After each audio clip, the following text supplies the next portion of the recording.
Hello guys, and welcome back to my YouTube channel. My name is Ioana. And in this audio of today I'm gonna share my experience about another, I would say, aspect of my volunteering that make me feel uncomfortable, or like I was humiliated, and I just felt very unwelcome because of this topic, which is money. So when I contacted the ashram in the beginning of 2011 and I requested how it's work, if I can volunteer, I provided all my financial information. The ashram requested it. In order for me to volunteer, they wanted to make sure that I did not have money, or basically, in order to allow me to volunteer, they wanted to make sure that I was not gonna use them or take advantage of them. So I was a student back then. I was supporting myself. I had some scholarship, which was allowing me to get a free house and free food at the university, but I was not earning money, So this, I provide this information to this ashram, and it seemed like they believe me. At least the Swami Ambika, the lady that was in charge of the ashram, I mean, I was not lying, because they will usually ask you to pay, not only to work at the ashram, but also pay them money, because they will call this curing your ego or something weird like that. I cannot tell you exactly how they call it spiritually, but basically you work for them and you also pay them rent. So basically you work full time for this agency, which should have been 4 hours, but as I said, I've been so burnt out. I started to work at 6 and I was working until 4 p.m. and I was so tired that I couldn't take the yoga classes because I was literally exhausted. There was so much overload of work that they put on me. If you fantasize that you're gonna go to this center and have somebody say thank you so much for working, no, I was insulted, screamed at. This is another concept of working for the ashram, which I should probably do a separate video for this. But in this video, I'm gonna talk about the money. So I sent my information that I was a student, that I was not working, I was full-time student, and I wanted to go and volunteer. And they said, okay, if you don't pay us, you can come, but instead of being here for 3 months, we want you to be at least 6 months. So I take like a time off school and I arrive in May. It was end of May, and I must manage to stay until the beginning of October, more or less. That was the period of time that I spent. So May, June, July, August, September. I don't want to say it was full 6 months, but it was very close to 5 months something. But anyways, because I would say be full-time staff, they consider this full-time volunteer. They said they're not gonna ask me to pay them money such as rent or food expenses, I will add on the top that I was paying my own flight and everything. It's not like this ashram pay for it. So I, out of my expenses, paid a trip to go there to volunteer with a very fantastic idea of what this place is. And maybe a few days after I arrive, and this proceed for almost a month and a half. Every other day there was this lady, I think her name was Gita, the secretary. I'm not so sure if that's the correct name, but there is this Swami Ambika that will have this talk with me. And I remember that I was just feeling very uncomfortable. She will ask me some questions, and I already said to Swami Ambika, I provide you the information about money. That's all I have, and this is the truth. To be honest with you, I had like maybe 60 Canadian dollars, like a pocket money for the entire summer. I have no money, it's not like I was lying but I was volunteering. I was working there. So if I work for free, I don't see why you want to charge me rent, having in mind that I was living on a tent. So I was on a tent, but despite that, there was this lady, Gita, who would come and make this. I was feeling very uncomfortable. I can't tell you how uncomfortable I was. She would kind of ask me for money and pressure me and insist that I should contribute and give them money because this is the correct way. Because if I don't give them money, there is going to be something with my ego. Because the main thing is to give money and also to work for free.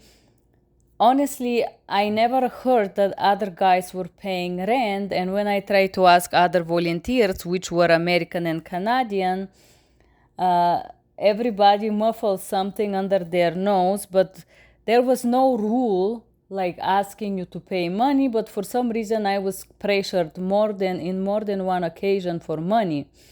To the point that I was thinking that I should leave because obviously these people wanted money from me. It's not enough that I was working like a donkey there, and I was working real hard.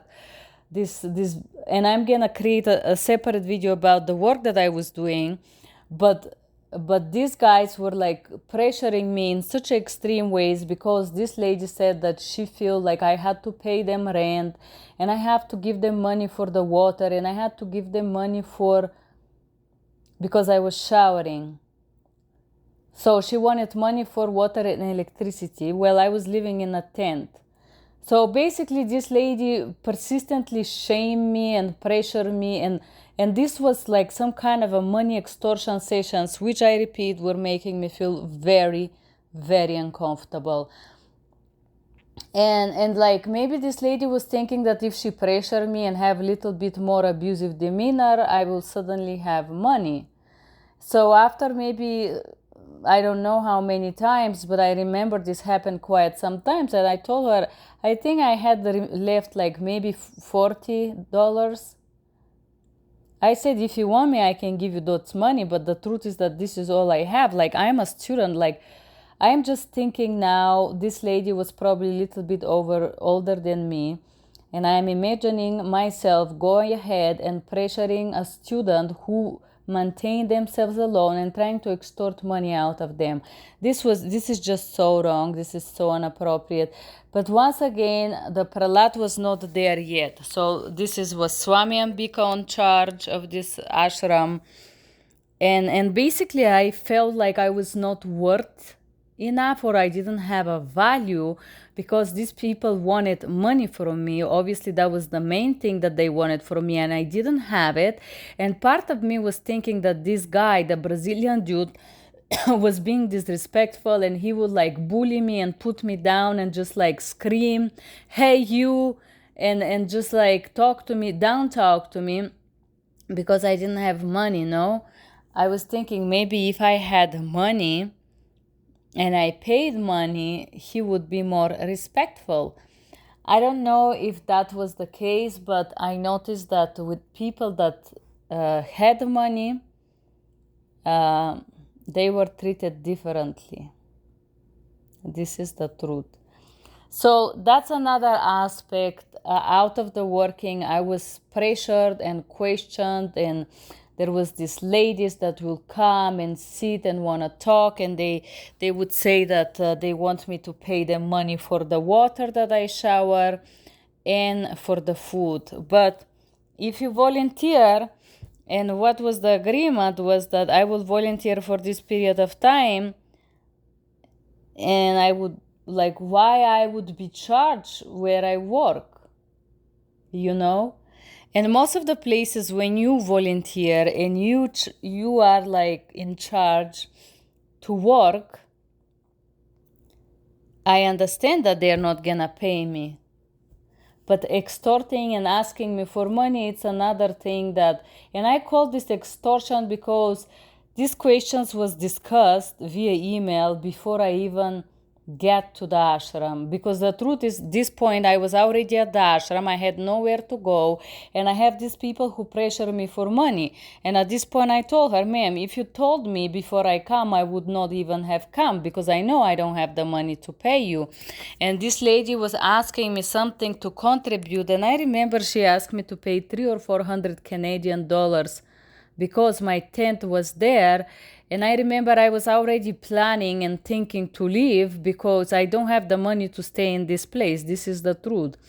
And I was starting to think how to change my ticket because everything was bad. This was horrible experience before even the sexual harassment start, because of this type of pressures, and also because I didn't have the money to pay these very avid ladies who seemed to strive from pressuring me for money.